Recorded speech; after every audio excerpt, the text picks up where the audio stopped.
Hello everyone and welcome to week 5 to go. This is our very last week and this is just it's a weird experience because usually I teach a full semester of this to everyone and we kind of build on it. I know I'm going to see most of you next week into EDT 223, so we're going to keep on building on what we've already done together. But if you're leaving us for any reason, because I know some of you were in the classes for 1 credit hour and it's all you needed, I wish you all the best.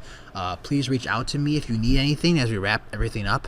But the rest of you, I'm looking forward to keep on building on our experiences together in ed tech. All right, so here we go. So we're going to kind of wrap this up with kind of more advanced thoughts on screencasting and podcasting, and we're going to focus on the flipped classroom, which is kind of nice because we had some initial discussions of this earlier in the semester, and we had a lot of negative feedback on the flipped classroom. Some people didn't like it, didn't have a good experience with it, so hopefully we can kind of broaden our thoughts on this a little bit.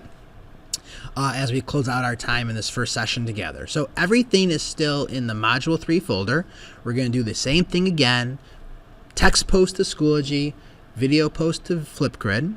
I have some great things in here I have for you to kind of look at, so make sure you read the questions carefully. All right, and there's the link to the Flipgrid and the QR code, and that's where you'll post your discussion for the text of it. That's all due by the 12th. So let's get into it. We're still in this Module 3 folder.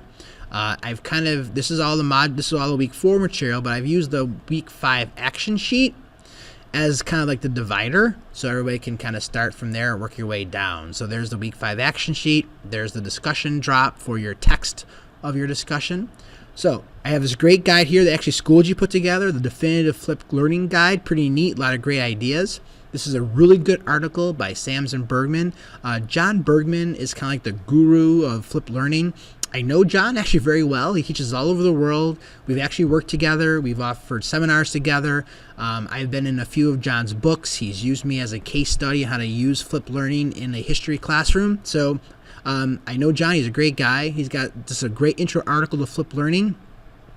This is actually an article, actually a chapter from a book that I wrote a few years ago on how I used it back then with my APUS history students. Now, some of the things that have come out since then change probably some of the thoughts I have on this, but still read this, because one of the things I mentioned in this chapter is I was a little bit uncomfortable with the fact that how do I know students are watching my videos? I was at that time just looking at my counts, my hits on YouTube, the views, which is not the most reliable way to actually gauge this. But since that point, there's been other things added, which I'll get to in a moment.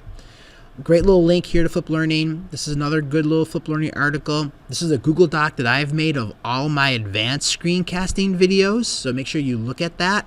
I have a lot of videos in here on how to use screencasting in a more advanced way behind what we did last time. So this is kind of fun. This is how to use Snagit, how to use Camtasia. I'm using Camtasia right now. How do you screencast a mobile device? If you want to put your phone on the screen, I do it all the time with my students. How can I do that? How can I record my phone screen? There's a lot of great things. Explain everything's in there. All of the example videos that I've made. So got a lot of great things here. Go to it, file, make a copy so you'll always have it. Or just save this link because I always update it. So that's something to keep in mind too. But here's what I wanted to really stress. Make sure you watch this video on how to use Edpuzzle with flipped learning. It's one that I made. Edpuzzle is a great tool. Some of you might have already used it because it's been in high schools now and middle schools for a while. And now I can upload any of my own videos, or I could take YouTube videos and put them on Edpuzzle, and I could annotate them. I could embed questions, multiple choice, open-ended questions. And now I know exactly when my students watched my video, how long they watched it, did they do the questions. I could grade the questions. I can make it an assessment. It's a wonderful tool. So make sure you check that out. All right. And here is the week 5 deliverable drop. So what are you going to do for week 5 deliverable? So by the 16th, I want you now to create your own screencast of the slides you made back in week 3. So remember you made those slides in week 3. Please watch the video feedback I gave you on those slides because I want you to make some adjustments if necessary. Now make a screencast of those slides. Walk us through those slides. Make it dramatic, make it interesting. And again, include with that a rationale of how you would use this with your own students. So post a link to your screencast. Again, use the link sharing that we all know. All right. Post a link to your screencast to the week 5 discussion. All right. And then also post it to the Deliverable so everybody can actually see it.